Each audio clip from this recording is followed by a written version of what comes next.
me punk.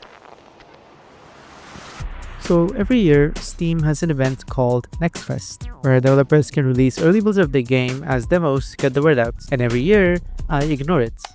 But not this time. The backlog must grow because I want to play my favorite game, that being the unnecessary need to purchase new games and never play them. So to do this, I ended up playing around 63 demos in the span of 4 days. Yes, evidently, I may have some problems.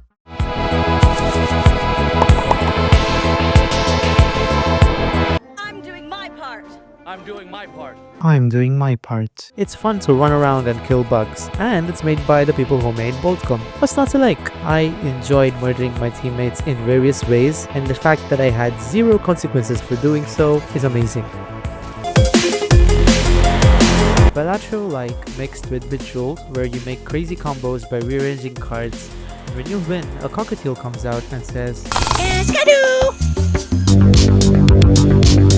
Vampire Crawlers, the turbo wildcard from Vampire Survivors. That is a long name. This is literal crack, by the way. I don't know what they feed the developers over at Ponko Games, because they keep on cooking these premium Michelin star level meals. They have somehow figured out a way to recognize dopamine, because holy fuck is this game addicting as hell. If someone wants to get into deck building dungeon crawler games, then this is exactly what I would recommend. But there will also be a problem, because this would be the only game they would ever play. They'll continue to do so until the skies split open, the trumpets of judgment blare across the burning horizon, and the gods descend through the ash to drag humanity before the throne to answer for every sin we ever committed. But until then, it would be safe to say they wouldn't leave their house for a while.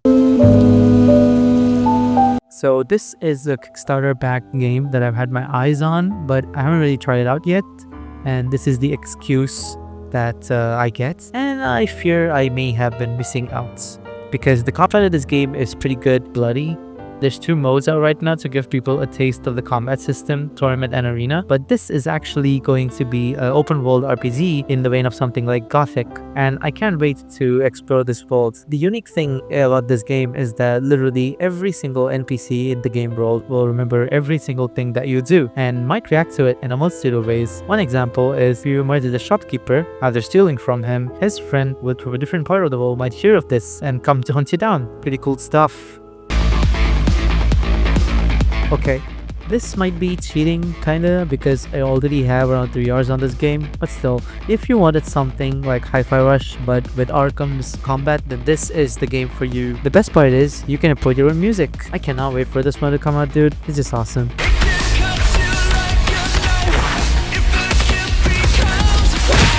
How many times have I said awesome in this video already? Holy fuck. Hello, motherfuckers. Old school back to basic shooter that is basically a John Woo film. There is no jump button in this game. There is, however, a spit button. You can shoot, you can crouch, and you can spit. Amazing game design. There really is a roguelike for everything now. From the publishers of Balatro, it's pretty self-explanatory that this is a coin pusher roguelike where you push coins into a machine to push more coins out. Wow. Explain like a pro. This is a great game. Just go play it, dude. It's literally dopamine machine. Like, I recommend this if you like seeing numbers go up and coins go down and stuff go boom. I sound like a caveman. Ooh, spooky. The ground law is the scariest part of this game. That's what she said. Ever wondered how many grown men it would take to beat up 300 toddlers? Or how many men it would take to beat up a gorilla? Perhaps ducks or goats? Well, this is your answer.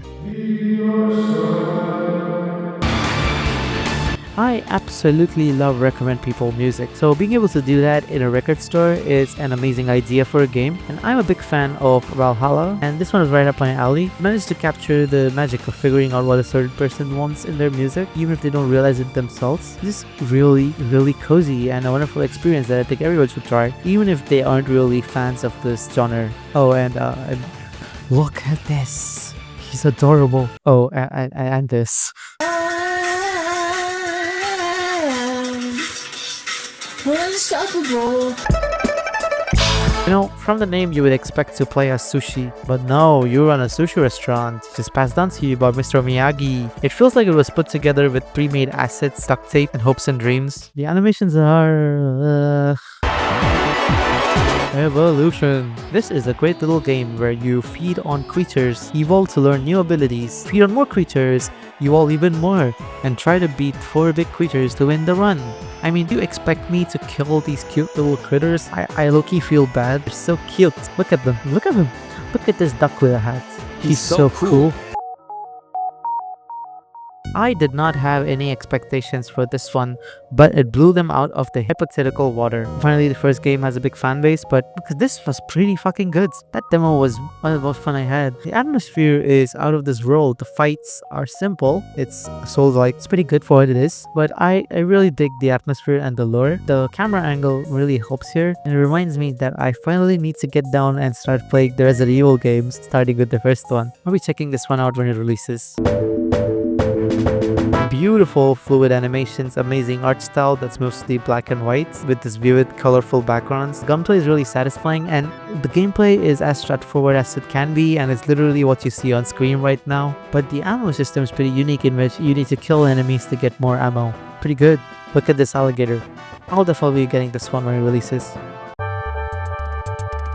When I said there was a roguelike for everything, I was not kidding. This is chess, but it's a roguelike. Not gonna lie, I didn't expect a whole lot of content in this game, but in just one session, I fought around 3 bosses. So there's a lot of stuff in here to try. You need some balancing changes, and they're cooking, dude. I recommend checking this one out as well.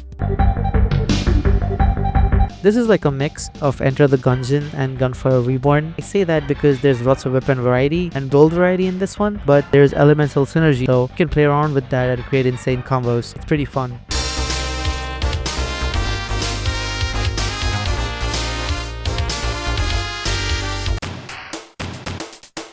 You know, the whole point of the game is to heal villagers, and they need treatments every single day until they die, and if 3 of them die, you lose the game. It's a unique concept. Let me just say, I really enjoyed the world building, the concept, the art style, the music, and this whole gothic thing that's going with this. The lore alone sold it for me, but unfortunately, the gameplay I feel is just kind of slow and repetitive. I think it's supposed to feel that way, if that makes sense. I don't know if it's something that I would really play unless there's more variety to it that I'm just too dumb to see, but I still recommend it for just the art style alone.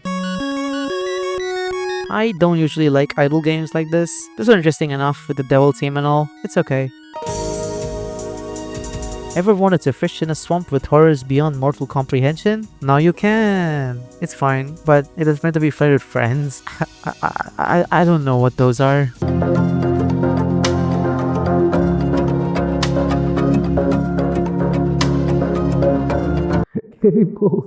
Cables everywhere. Developers for this just released the full-fledged game as a demo. It looks like a horde shooter, which it is, but then they added magic. Generally really fun, and there's nukes. I am so buying this day one. This will be my Helldivers 2. I'm too poor for that game. Anyway, go play this game, it's awesome. Have you? Interesting concept where you have to identify which of these are cats and which of these are mimics and escort them to safety. It's fun.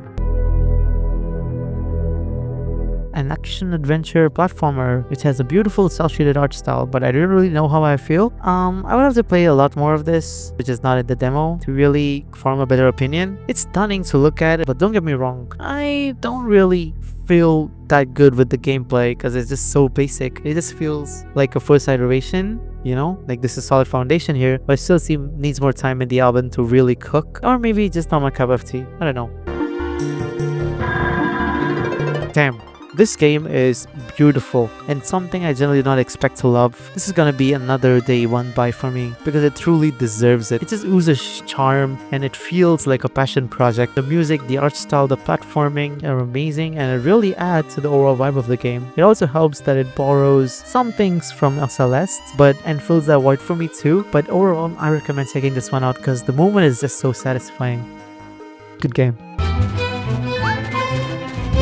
This is a blackjack roguelike where you gamble your way out of health. I learned poker from Balatro and I learned blackjack from this. It's peak, guys. What can I say? The voice acting is surprisingly really fucking good for this game. I did not expect that generally. The gameplay loop is addicting as well, and I refuse to believe this is addictive because it feels like such a premium product that I should not be allowed to play for free. I highly recommend checking this one out. But fuck this kid. He's a fucking cheater. All the fuck ass trains. Fuck you, Niv. Fuck you.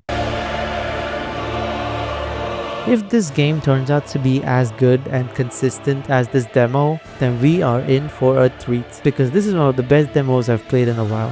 It takes elements from a lot of things like gutboard, immersive sims, Metroidvanias, dungeon crawlers, and makes them work together really well. PSX art style adds a lot to the atmosphere, making exploration feel really interesting and rewarding, and it also has this guy and this guy.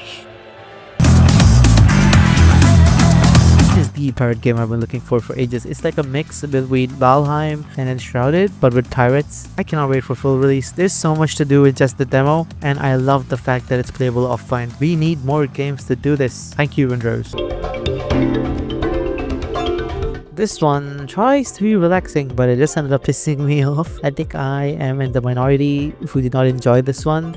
I suffer from this rare condition which renders me directionally challenged, but I can still forgive the lack of a map for the vibes and the gameplay. But why the fuck can I just add a barrier to the back of the truck that prevents my shit from falling off? I get it, you can unlock it later, but I want it now. The fixed camera does not work for me too. It's okay, but I'll give it a try again later. Maybe.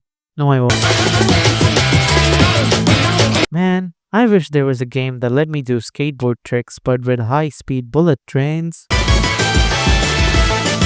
What the fuck? What the fuck? Oh my goodness. Holy shit. Damn, if only we could ride the Ferris wheel like... What the fuck? It's my friend Pedro, but you're a pigeon. Peak. Another Metroidvania, but this one gets a pass because it's cyberpunk. Save me. Not much new here, except for maybe this throwable knife that you can teleport to. It's pretty cool. If you're one of the few people who, like me, never got to experience GoldenEye on the N64, well, you've got a chance now, because this is literally the same game. This is Enter the Gungeon but with bugs. So apparently this one was on so many people's wishlist already, and after playing it, I can see why. The combat's satisfying, the art style and vibes are immaculate. The story, or the little that I saw in the demo, was pretty good. I had to stop playing because I felt like I have to suffer until the full game released. So instead, I'm going to go play the developer's previous game, Crosscode. This is just Chinese Dead Cells with an added secure parry and posture mechanics. It's literally the same thing.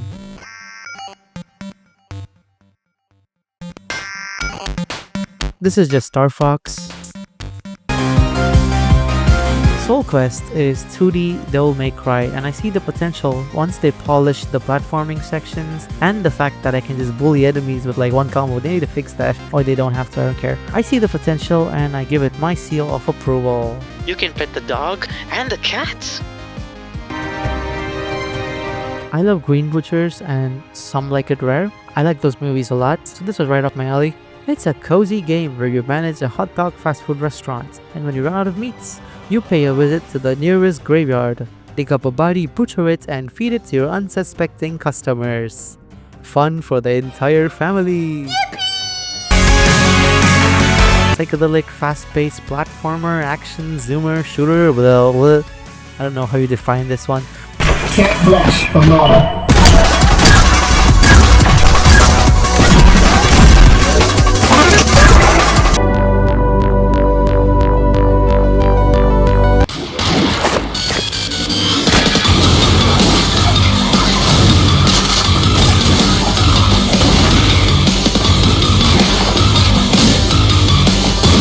Need I say more?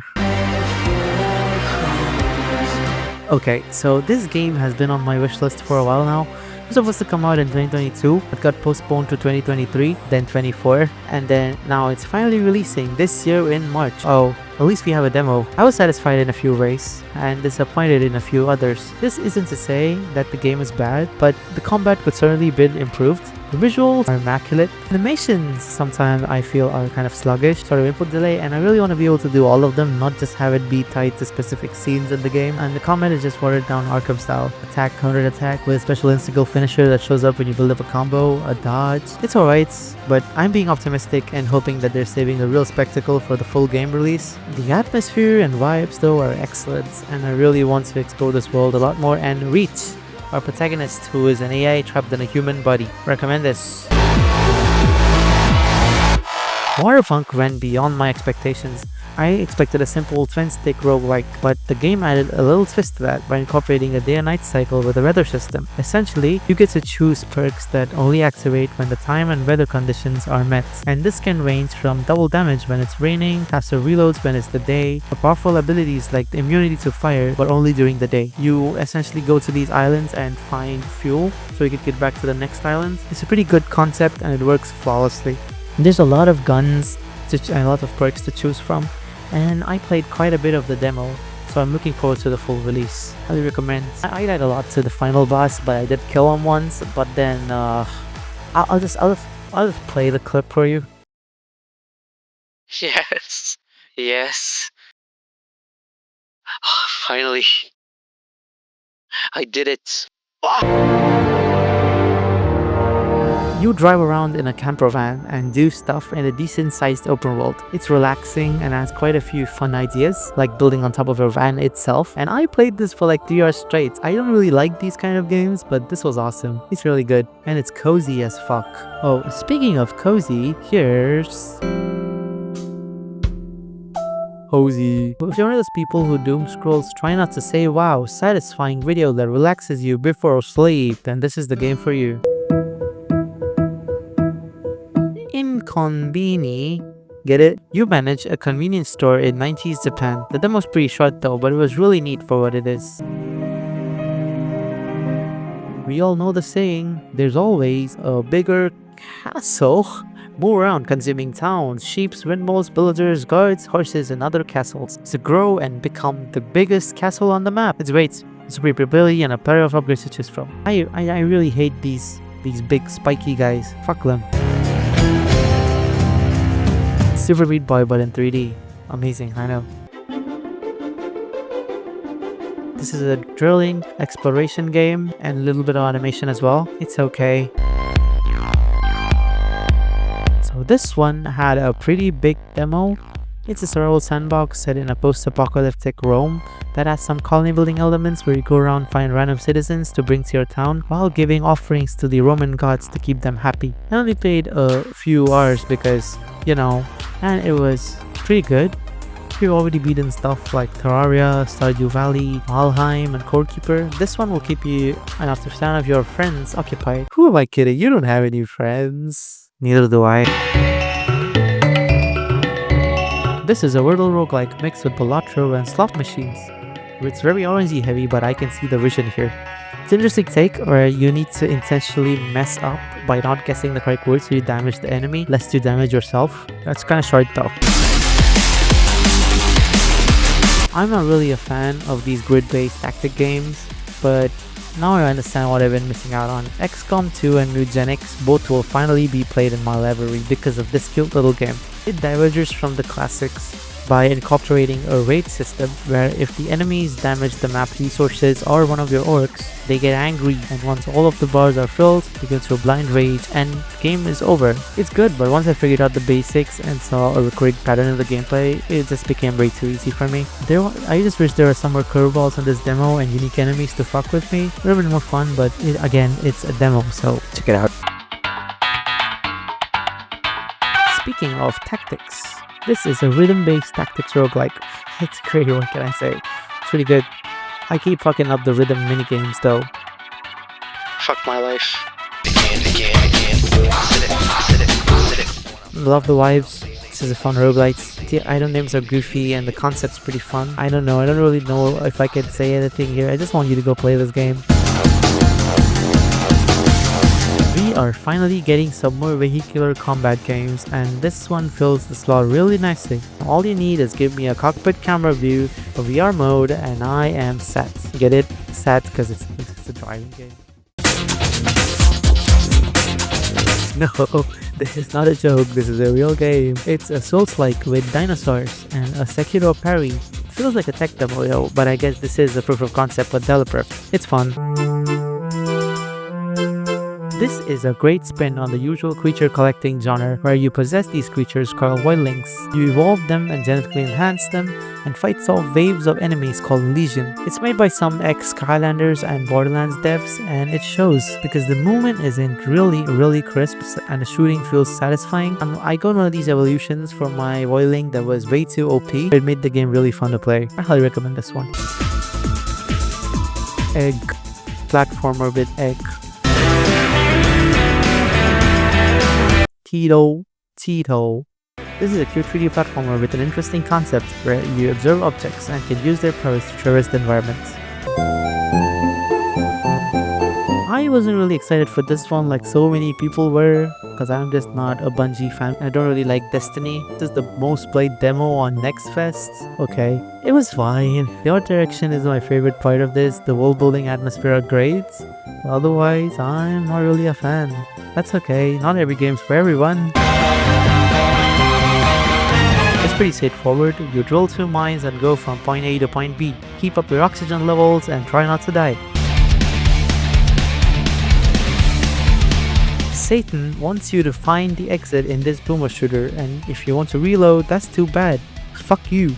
The movement's awesome. The bunny hopping, wall jumping, kicking, sliding is fun as hell. I'm curious to see what this turns into. 58 gigabytes for a fucking demo? I am not playing this. It's a roguelike third-person shooter, but it's kinda easy until I got to this boss fight. I like the setting, it's in Paris. The enemy design and general aesthetic's pretty good. The gunplay movement's satisfying. I'll be cautiously optimistic for this one because, yeah. Okay, so this video took me an obscenely large amount of time to make because I just really wanted to put in the time that is necessary to judge these games properly and actually give them a chance. But it was really fun making this, and I'm happy that there are so many talented people making these amazing games out there that I can look forward to this year. Anyway, thank you so much for watching to the end, and I'll see you in the next one.